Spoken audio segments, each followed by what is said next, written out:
Ladies and gentlemen, I'm welcoming Tshering Tobgay to the show this evening. He's not just the Prime Minister of Bhutan, but an environmentalist, a cultural advocate, and an author as well.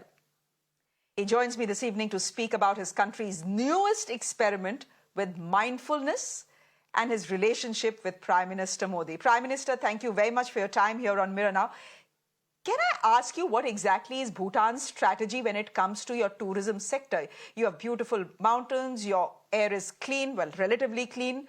But the problem is, for many people, it is inaccessible because it's so expensive. Our strategy is high value, low volume in terms of number of tourists, type and number of tourists. Our strategy will be high value, low volume. As you pointed out, we are unique in that our mountains are still pristine, still covered with pristine forests. More than 70% of our country is under forest cover. We are carbon negative. We are a biological hotspot, biodiversity hotspot. We are not relatively clean. We are clean. We have a unique culture and tradition. And we would like to share this with the world, especially our neighbor, India. However, we also must be responsible in sharing what we value and what we think you might enjoy. We must not destroy what we want to share. And therefore, on the one hand, we see ourselves as custodians of a rich environmental legacy and a unique cultural heritage. On the other hand, our responsibility is to share this heritage, this legacy with the world, beginning with India. But if we are to share it, we've got to protect it. And in order to protect it, we must manage numbers. And the way we do it is high value, low volume. Bhutan is not inaccessible. I mean, from Delhi, you can get here in 2 hours. You fly in here by 2 hours. And then we have an open border with India. It is accessible. But when you visit Bhutan, you pay what we call a sustainable development fee. For the rest of the world, we charge $100 per night. For Indians, we charge 1,200 rupees a night. 1,200. So this works out to about $15. So as our closest friend and neighbor, we have differentiated the rates of the sustainable development fee when it comes to allowing greater access to our friends from India. The sustainable development fee, $100 per night for tourists coming from everywhere else but from India, and for Indians having a special fee of $15 per night, equivalent per night. This is our main tool on how we implement high value, low volume tourism. The idea is that we can easily get in millions of tourists into Bhutan, but then we would destroy everything we cherish overnight. More importantly, we will destroy everything you would want to come and see in Bhutan overnight. And this is why we have to be careful. But our carrying capacity right now is about 300,000 tourists and per year, just 3 lakh tourists per year. And last year, we received about 150,000 tourists. So obviously, we need to expand tourism to reach 3 lakhs per year. And this is important for our economy. This is important for employment. But this is also important to share what we value and treasure in Bhutan with the rest of the world. And for instance, in Delhi, I'm surprised in India, it's already sweltering hot. Many cities are recording temperatures above 40 degrees Celsius, I hear. You know, today in Thimphu, right now the temperature I just checked is 17 degrees. So if you come and visit us, bring a jacket along. Yeah, but it is cool, the air is clear, the air is clean, and you'd really find that you have entered a totally different ecosystem, a cultural ecosystem, an environmental ecosystem, which is barely 2 hours away from Delhi. So come and visit. Prime Minister, that's a great sales pitch. I'm applying for leave right away. And I'll use your good offices. It will probably require your good offices to get my leave approved. I understand what you're saying. You're saying we want the tourists, but not at the cost of our environment. But has Bhutan been as mindful when it comes to its newest experiment? That is the mindfulness city, because there is a lot of criticism coming the way of the city of Gelephu, which you are building right now. Well, the mindfulness city is 2,500 square kilometers. We have biodiversity hotspots there. We have a wildlife sanctuary there, a national park there. This city is already a carbon negative city. It's grounded on values of sustainability and mindfulness, of harmony, and the ideals of gross national happiness. People are not going to be displaced.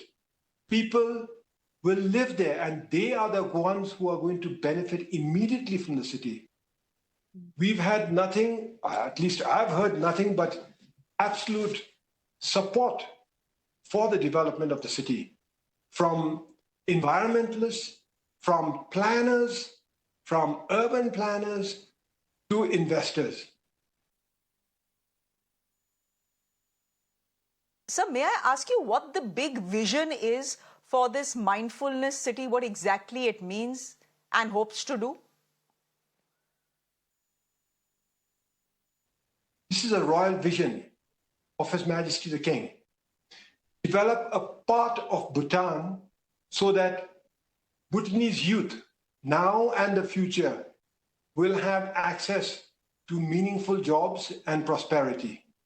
That eventually prosperity from this area will flow to the rest of Bhutan, but also flow through the city to India, South Asia, and Asia. That it will be a gateway for investment to these parts. Okay. Prime Minister, may I now shift focus to your book that has just come out. It's called Enlightened Leadership. And in the book, you have mapped Bhutan's transition from monarchy to democracy. May I ask you how that journey has been so far? Any road bumps that you have registered?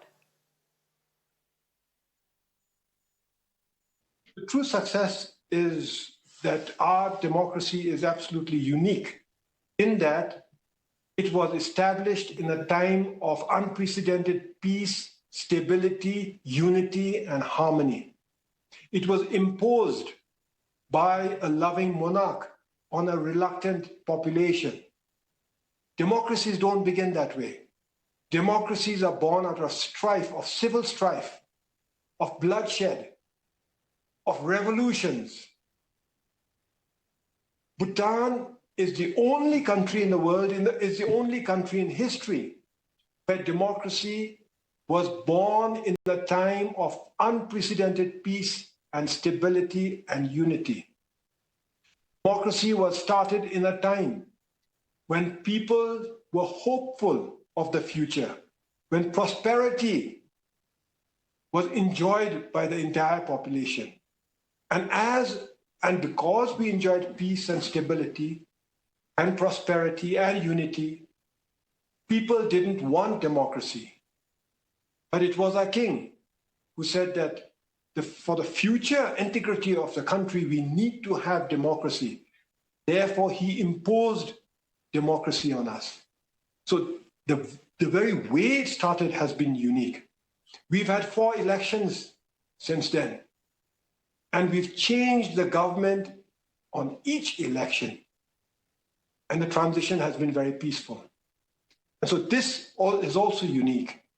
We have all the important institutions of a democracy: an independent judiciary, an independent election commission, an anti-corruption commission, so on and so forth. Our media is free, and therefore our democracy is truly vibrant. So when you ask me what bumps we've had along the way on our young journey, I can say with confidence that we've had no bumps. And I'm not saying that because I'm serving as Prime Minister now. Remember, I've lost elections many times, or several times, yeah? And in the first election, we lost and we were in opposition. The second election, we gained the favor of the people and we became the ruling party. The third election, we got knocked out of the parliament. And so in spite of losing elections and being disappointed electorally, I've had no doubt in our democratic system. Prime Minister, my last question to you. You visit India often. We saw you here last week as well. You have spoken about your close relationship with Prime Minister Modi. You've called him a mentor and older brother. Can I ask you, in the many years that you have now known him, at least 10, what is the best advice that India's Prime Minister has given you? He has supported me fully, without reservation. As a politician, as a public servant, fulfilling the hopes and aspirations of the people are my first priority. To fulfill their high aspirations, you need resources. And Prime Minister Modi has been very generous. His government has been very generous and very supportive of everything that I have tried to do in Bhutan. During my first tenure as Prime Minister, during 2013 to 2018, and in this tenure, a lot of our development work is financed. A lot of the capital work is financed with the generosity of the Government of India, the people of India, which has been given to us by Prime Minister Modi. And therefore, because of his love and affection to Bhutan and to me personally, I've always seen him as an elder brother. I see him as a mentor because he is the consummate public servant.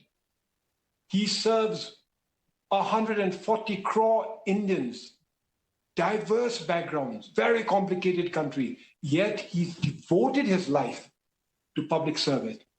And as a public servant, I see his leadership as a mentor.